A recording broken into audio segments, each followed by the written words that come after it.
cover. many officials. Isn't that every cokehead's cover? No. This time I was doing They always that cover. pretend like they don't do it. This time I was doing it to steal. Got So it. the finger can never be pointed at me while he's stealing. baby on the left. Look at the size of his he lifts weights and hits a bag every fucking day. He does push-ups in between. That's not like an idiot. I played the pothead. Got it. You follow me? Pothead never. And they would smoke out around me, and then they talk, and we go back into the house, and they play cards. All of a sudden, my guy would come out of the back room with a kilo of coke, and I go, oh, we got a picture. And there we go, pilot the Mamba D, and I give him like right away. With those guys, you just put them on a hook. You just got one guy, and eventually you're going to throw him in there. You just got to work and see what's going on. The woman in the house, who his roommate is, and the roommate, the guy worked for the fucking golf court, that went away for the daytime, and this guy skied. The apartment's wide open. And the dope is in the bedroom somewhere in that closet in the hallway there. And I got 5 minutes. But there's a fucking sliding window in the living room. It's right when I come in the place, I'm going to open up the sliding window. I'm going to leave it open just so I have the option to walk out the sliding window and take them to the front door. So I would always open up my bath out before I even go for the loot. I go for the loot. I find the loot. I lock the door how it was. I go out the back door. I walk out the back door. I make it look like birds. Oh my God, it's a silver belly blue chip from Canada. If you learn that door trick the harder way, that's something like you have to learn when you really get trapped somewhere. I was really good at it because all the condos were made the same. From building A to building M, they were all the same cut. If I could bring it to one door, I could bring it to all of them. My buddy was an engineer. He made the clips to bust it all. What I found absolutely fascinating about that movie, the smartest dude in the world. I really loved it how there's no people live upstairs and they're talking about drugs all the time. I don't really befriend them. I just hear them chatter at parties, how much blow they do, so I watch them one night. I go into the fucking front door, lock the door, the lights are out. I go in the back, again, it's snowing out. So I get to the front of the back door, I slide open the sliding door, and I fucking go to the back and boom, there's the blow. I see the lights pull up. I close the door, boom, I lock the front door, I go to the fucking back, as I'm running out, boom, I left the screen door up with the flies, so the flies don't come out, and they landed right in the fucking grass like this. Close the sliding door, and they were right there. And I fucking ran. It wasn't fresh snow, thank God. That's what saved me. It was old snow, so I didn't leave. I just ran. I ran to like the water. I ran across it, and I went to the Crestwood where I used to work. And I saw my front door, and I gave him the code, and I changed shirts. And he gave me a ride to my house like nothing happened. And then I played with each other something around my house. And I look forward to speaking to you next week. Thanks very much. That's terrible. Did you help him look for it? Oh yeah, you should have seen me out there putting out posters and stuff. Your dog waiting up. It's fucking crazy, Lee. I was 19 years old doing this kind of shit. Jesus Christ. Fucking crazy. Retarded.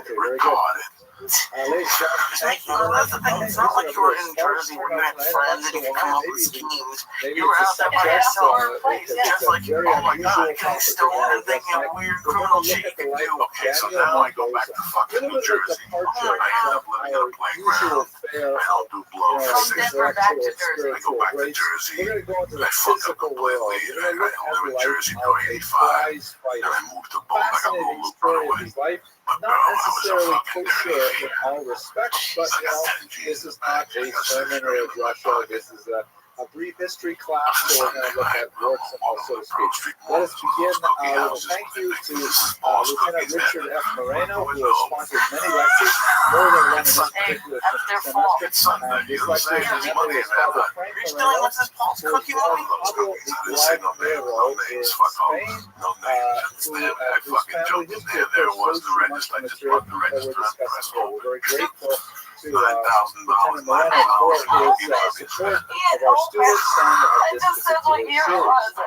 Tonight's sources, there is no book-length biography of Benjamin Mendoza, at least traditional text format as we shall see. So I relied on a few articles which we put down today. A beautiful article was read from the beginning of the lecture Lewis Edwards prepared a paper for the Jewish Historical Society of England, writing in 1938. It's fascinating to imagine what it must have been like to speak about a Jew who fought back in 1938, environment when he was a Europe. They turn the electricity off so you can't open up the register. So you gotta unplug the fucking thing. Pick it up and you gotta bring pliers. Let's Sometimes you look gotta bring at John druthers with you Wales, with gloves. Daniel I always Mendoza's have gloves on Contests of because Identity, you might have to cut it because Masculinity, they hide the plug Ethnicity, and under the thing Nation. they build around. Georgian prize fighter. There's a lot to say about That must have taken 15 Mendoza witnesses and like his that. specific And role I know in nothing about him. This dude named embodying Vanessa Jewish versus Sterling. He aspirations called me in a here. very This is how he physical was a form Westie. as a One prize fighter, as guy opposed used to to get a me kind of jobs like when I was like a 18 hasty to case complexion, joints. Talmudic, He used to tell me how to underweight steal and man shit. sitting He and used to tell me loading how to take helmet care all of day. the girl toenails Mendoza was and a shit. I tough mean, this little dude was the scrapper, best. as I we shall loved see. him. Get all the answers. And finally, most interestingly, a recent master's dissertation defended at McGill University by Daniel Brody, the Jewish strongman Daniel Mendoza, and the assault on stereotype in late Georgian England. A little bit longer study than the other two have actually Just stand there from 6 to 12. Unfortunately, But you one got a book that I really document. wanted It's to not look at, I easy did work. not get the time to really search it, but there is a graphic novel on Daniel Mendoza published by Oxford University Press, which is in itself an amazing thing that Oxford University Press is publishing graphic novels. It says something about the I'm medium and surprised you how ever it's left. That maturing. seems like you I look perfect. don't quite get it yet, but I'm job hoping to understand exactly why graphic novels are so appealing. Perhaps I they used to intended get a job. for graduates and so on. But anyway, fascinating material. I would have liked to have seen this before the lecture, but I've already put my project for we are read more. So let us begin with just a bare paragraph. What are we talking about here? It would be appropriate now to speak about Daniel Mendoza in terms of statistics, because after all, he's a boxer. That's what people do, right? His year 1764, we're not precisely sure, but they passed away in 1836. So my sister one time, we lived together for a while, right? And And this is probably about 8 years ago. So just She the had size of this what other that dancer looks working like. with him He over our had place, right? just a little bit of Stole height our on me, vacuum. and I've She got a was all little these bit more than a clowns and little weight everything, and on then she here. got all So, fucking, in other words, about my warm size, under the only skin more one night on swell. them pills. That's the Fucking kind of stole size our he had. vacuum. And he was the heavyweight As you do. I wasn't there when she stole it, but literally I could picture her probably trying to fighting as put a it in her fucking middleweight. purse, you And know? you've seen Like those the stick boxers, in right? and the You've person seen the Muhammad fucking Ali, huge you've seen vacuum hanging out, right? Tyson, some So guys fast the size forward of a school bus. year and a half, right? I'm not even living with my sister anymore. I'm in New In Orleans his for a record, bachelorette which is party or incredible, somewhere. he fought Bathroom 37 somewhere. formal Or a fights. bachelor party. He won They got the 34 big of those fucking money fights, deal, right? They 30 wheel of in one which of he those won cakes by where the women knockout or pop out, like technical the fake knockout. cake, and In they this pop out and context, they technical dance, right? knockout, You TKO, know, refers one of to the chicks that fighting pops until out your is the opponent is no fucking longer able bitch that to stole my vacuum, continue. right? May still So be everybody conscious, else, I have no idea. I but totally simply forgot not about this. taking notice. Oh, everybody Little else is tiny tipping these guy bitches and fucking, you know, Clipstuff shaking both of was their ass fighting cheeks at the against same these big, time, you know, tough with each hand, you know, Irish, like they're, Scottish, you know, like doing it really Englishmen, fast. and beating Yeah, him to a pulp. like vote for me, And vote he's a for Jew. me. It's an amazing And time here to I am think. in the We background, don't and all I have can very think many is that Jews bitch like this stole in my Jewish fucking history. vacuum. Maybe you've heard the joke. It's Bro, not I really had a funny half joke, of a but nerve to it's just actually the a little whole bit time kind just of make like nasty, vacuum but sounds in the back, just like. yeah, in other places, I they was have to so do pissed, how bro. many Jews What'd you are do in when she saw you? sports, Huh? it's What just did you do not when she true at all. acted like she Anyway, didn't know? And that's the thing I don't like about people, I guess, that very steal much vacuums is when they see you, aware they act like of you don't his fucking Jewish remember. identity Like, and I'm the not way gonna that he is remember perceived you stole as a an vacuum. I outsider wasn't in on Georgian Columbus. England, I wasn't on and Somas, he you know? used that to How did his you even get, advantage. how did you He get was away always with a vacuum? Mendoza the Like, Jew. doesn't That's how someone, he was if they building were, his if fights, I was and in it an was apartment building, I saw someone going on like intentionally Kalana pins with a used his vacuum just outsider running down the status stairs. to Let's just, portray but his it's half of fights America, it's as half of the a neighborhood. defense of this What can they besieged give you nation for a fucking and vacuum? protect Jewish You can't pride and hold really a vacuum. What can I elevate give you? the Small 15. sensibilities of Jews. Even though he had I some was gonna say at least character 30. flaws, I was like, as we no, shall see, I can't tell nevertheless he enough. was What if it regarded as goes a kaput? phenomenal I think hero I'm down the in block. I'm no fucking 18th vacuum century, mechanic. early But I know there's a 19th little fucking century belt in there. England. And whenever that, when you hit something We should fucked up, start the with a belt little bit breaks. of Like I used to have a apology. Kirby vacuum.